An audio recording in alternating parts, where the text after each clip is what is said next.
നമസ്കാരം, സ്വാഗതം. നഴ്സിംഗ് ഗവേഷണത്തിൽ വളരെ സാധാരണമായി തോന്നുന്ന ഡേറ്റയൊക്കെ എങ്ങനെയാണ് ജീവൻ രക്ഷിക്കാൻ സഹായിക്കുന്ന നിർണായക തെളിവുകളായി മാറുന്നത്? നമുക്കിന്നതിനെക്കുറിച്ച് സംസാരിക്കാം. ഇതെങ്ങനെയാ സംഭവിക്കുന്നതെന്നല്ലേ? അതിന് പിന്നിലൊരു പ്രക്രിയയുണ്ട്. Data analysis. ഇതൊരു പാലം പോലെയാണ്. വിവരങ്ങൾ ശേഖരിക്കുന്ന ഒരറ്റത്തുനിന്ന് രോഗീപരിചരണം മെച്ചപ്പെടുത്തുന്ന മറ്റേ അറ്റത്തേക്ക് നമ്മളെ കൊണ്ടുപോകുന്ന ഒരു പാലം. ലളിതമായി പറഞ്ഞാൽ, നഴ്സിംഗിൽ എവിഡൻസ് ബേസ്ഡ് പ്രാക്ടീസ് എന്ന് പറയുന്നൊരു സംഗതിയുണ്ട്. അതായത്, ഏറ്റവും മികച്ചതും തെളിയിക്കപ്പെട്ടതുമായ മാർഗങ്ങൾ ഉപയോഗിച്ച് രോഗികളെ പരിചരിക്കുക. ആ ഒരു രീതിക്ക് ശക്തി കൊടുക്കുന്ന എഞ്ചിനാണ് ഈ ഡാറ്റ വിശകലനം. അപ്പോൾ നമുക്ക് തുടങ്ങാമല്ലേ? ഈ സുപ്രധാന പ്രക്രിയയിലൂടെ നമ്മൾ എങ്ങനെയാണ് മുന്നോട്ടു പോകുന്നതെന്ന് നോക്കാം. ഒരു കാര്യം നമ്മൾ ആദ്യം തന്നെ മനസ്സിലാക്കണം. എല്ലാ ഡേറ്റയും ഒരുപോലെയല്ല. അതുകൊണ്ടുതന്നെ ഇത് ഗവേഷകരെ വളരെ വ്യത്യസ്തമായ രണ്ട് വഴികളിലേക്കാണ് കൊണ്ടുപോകുന്നത്. അതായത്, ഒരു വശത്ത് നമുക്ക് അക്കങ്ങളും അളവുകളും വിശകലനം ചെയ്യാനുള്ള ക്വാണ്ടിറ്റേറ്റീവ് വഴിയുണ്ട്. മറ്റേ വശത്ത് ആളുകളുടെ അനുഭവങ്ങളും കഥകളും മനസ്സിലാക്കാനുള്ള ക്വാളിറ്റേറ്റീവ് വഴിയും. നമുക്കാദ്യം സംഖ്യകളുടെ വഴിയിലൂടെ പോകാം. ചിതറിക്കിടക്കുന്ന കുറേ അക്കങ്ങളിൽ നിന്ന് എങ്ങനെയാണ് വ്യക്തമായ അറിവുകളിലേക്കെത്തുന്നത്? അതാണ് ഈ ക്വാണ്ടിറ്റേറ്റീവ് പാത. ഈ പ്രക്രിയ ശരിക്കും വളരെ ചിട്ടയോടുകൂടിയ ഒന്നാണ്. വെറുതെ കുറേ നമ്പറുകൾ കിട്ടിയാൽ പോരല്ലോ. അതിനെ ആദ്യം റെഡിയാക്കണം, പിന്നെ തരംതിരിക്കണം, പട്ടികപ്പെടുത്തണം. അങ്ങനെ 6 ഘട്ടങ്ങൾ കഴിയുമ്പോഴാണ് ഈ ചിതറിക്കിടക്കുന്ന അക്കങ്ങളെല്ലാം നമുക്കുപയോഗപ്രദമായ നിഗമനങ്ങളായി മാറുന്നത്. വിവരണാത്മക സ്റ്റാറ്റിസ്റ്റിക്സ് എന്ന് പറഞ്ഞാൽ സിമ്പിളായിട്ട് നമ്മുടെ കയ്യിലുള്ള ഡേറ്റയുടെ ഒരു ഫോട്ടോ എടുക്കുന്നത് പോലെയാണ്. അത് ഒറ്റ നോട്ടത്തിൽ നമുക്കൊരു ഐഡിയ തരും. അതായത്, ഈ ഡേറ്റ ശരിക്കും എന്താണ് പറയുന്നത്? ഉദാഹരണത്തിന്, രോഗികളുടെ ശരാശരി പ്രായം എത്രയാണ് എന്നൊക്കെ.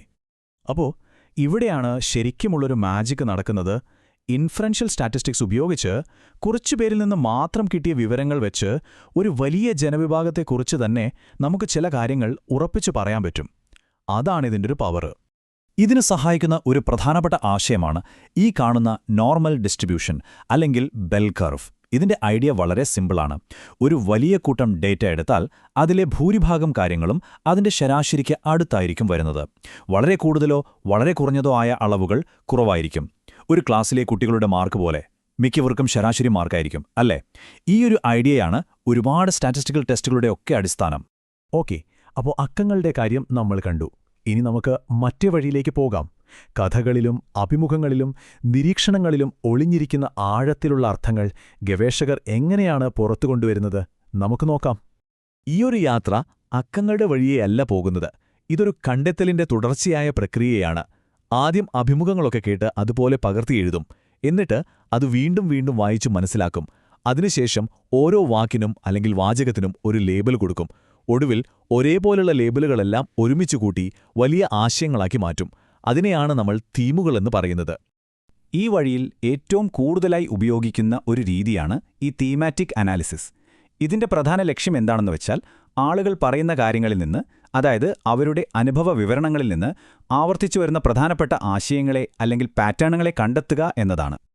ഇതിലെ ഏറ്റവും പ്രധാനപ്പെട്ട കാര്യം എന്താണെന്ന് വെച്ചാൽ, ഗവേഷകർ തുടങ്ങുന്നത് തന്നെ രോഗികളോ അല്ലെങ്കിൽ പഠനത്തിൽ പങ്കെടുക്കുന്നവരോ പറഞ്ഞ വാക്കുകളിൽ നിന്നാണ്. അവരുടെ അനുഭവങ്ങളിൽ നിന്ന് നേരിട്ടുള്ള, ചിലപ്പോൾ വളരെ ഹൃദയസ്പർശിയായ ഉദ്ധരണികൾ കണ്ടെത്തിയാണ് ഈ വിശകലനം തുടങ്ങുന്നത് തന്നെ. അങ്ങനെ കണ്ടെത്തുന്ന ഓരോ ഉദ്ധരണികൾക്കും ചെറിയ ലേബലുകൾ കൊടുക്കും. അതിനെയാണ് കോഡിംഗ് എന്ന് പറയുന്നത്. പിന്നീട് ഒരേപോലുള്ള അർത്ഥം വരുന്ന കോഡുകളെല്ലാം ഒരുമിച്ച് നോക്കുമ്പോൾ പലരുടെയും പൊതുവായ അനുഭവം എന്താണെന്ന് വ്യക്തമാക്കുന്ന വലിയ തീമുകളായി അത് മാറും. അപ്പോൾ നമുക്ക് 2 വഴികളുണ്ടല്ലേ? ഒന്ന് അക്കങ്ങളുടെയും മറ്റേത് അനുഭവങ്ങളുടെയും. പക്ഷേ ഈ 2 വഴികളും നമ്മളെ കൊണ്ടുപോകുന്നത് ഒരേ ലക്ഷ്യസ്ഥാനത്തേക്കാണോ? ഇവിടെ ഉപയോഗിക്കുന്ന ഭാഷയും രീതികളുമൊക്കെ ചിലപ്പോൾ വ്യത്യസ്തമായിരിക്കും. ഒന്ന് സ്റ്റാറ്റിസ്റ്റിക്കൽ പ്രാധാന്യം എന്നതിനെക്കുറിച്ച് സംസാരിക്കുമ്പോൾ മറ്റേത് ഒരു വിഷയത്തെക്കുറിച്ചുള്ള ആഴത്തിലുള്ള ഉൾക്കാഴ്ചയെക്കുറിച്ചായിരിക്കും സംസാരിക്കുന്നത്. പക്ഷേ രണ്ടിൻ്റെയും അവസാനത്തെ ലക്ഷ്യം ഒന്നുതന്നെയാണ്: കിട്ടിയ വിവരങ്ങളെ ശരിയായി വ്യാഖ്യാനിക്കുക. കൃത്യമായി പറഞ്ഞാൽ, ഈ വ്യാഖ്യാനഘട്ടത്തിലാണ് വെറും നമ്പറുകളും വാക്കുകളും യഥാർത്ഥ രോഗീപരിചരണത്തിൽ പ്രാവർത്തികമാക്കേണ്ട അറിവുകളായി മാറുന്നത്. ഗവേഷകർ ഇവിടെയാണ് വിശദീകരിക്കുന്നത് ഈ കണ്ടെത്തലുകൾക്ക് നഴ്സിംഗ് രംഗത്ത് എന്തു മാറ്റം കൊണ്ടുവരാൻ കഴിയുമെന്ന്. അപ്പോൾ ഇതെല്ലാം നമ്മളെ കൊണ്ടെത്തിക്കുന്നത് ഏറ്റവും പ്രധാനപ്പെട്ട ഒരു ചോദ്യത്തിലേക്കാണ്. ഇതൊക്കെ കൊണ്ട് യഥാർത്ഥത്തിൽ എന്ത് പ്രയോജനമാണുള്ളത്? ഇവിടെ നമ്മളൊരു കാര്യം മനസ്സിലാക്കണം. ഒരു പഠനം സംഖ്യകളുടെ വഴിയിലൂടെ പോയാലും അനുഭവങ്ങളുടെ വഴിയിലൂടെ പോയാലും ആ രണ്ട് വഴികളും ഒത്തുചേരുന്നത് ഒരൊറ്റ ലക്ഷ്യത്തിലാണ്: രോഗികളുടെ ചികിത്സാഫലം മെച്ചപ്പെടുത്തുന്ന വിശ്വസനീയമായ തെളിവുകൾ ഉണ്ടാക്കിയെടുക്കുക, അവർക്ക് ഏറ്റവും മികച്ചതും സുരക്ഷിതവും ഫലപ്രദവുമായ പരിചരണം ഉറപ്പാക്കുക. ചുരുക്കിപ്പറഞ്ഞാൽ, ഡേറ്റ അനാലിസിസ് എന്ന് പറയുന്നത് ശരിയായ ചോദ്യങ്ങൾ ചോദിക്കാനും അതിന് ഉത്തരം കണ്ടെത്താനുമുള്ള ഒരു ശക്തമായ ഉപകരണമാണ്. അതുകൊണ്ട് അടുത്ത തവണ നിങ്ങളൊരു പുതിയ ചികിത്സാരീതിയെക്കുറിച്ചോ നഴ്സിംഗ് കെയർ പ്ലാനിനെക്കുറിച്ചോ കേൾക്കുമ്പോൾ ഒന്നോർക്കുക, അതിനു പിന്നിൽ ഇതുപോലുള്ള ആഴത്തിലുള്ള ഗവേഷണത്തിൻ്റെയും വിശകലനത്തിൻ്റെയും ഒരു വലിയ കഥയുണ്ട്. നിങ്ങളുടെ സമൂഹത്തിലെ രോഗി പരിചരണം മെച്ചപ്പെടുത്താനായി നിങ്ങൾ ചോദിക്കാൻ ആഗ്രഹിക്കുന്ന ഏറ്റവും പ്രധാനപ്പെട്ട ചോദ്യം എന്തായിരിക്കും?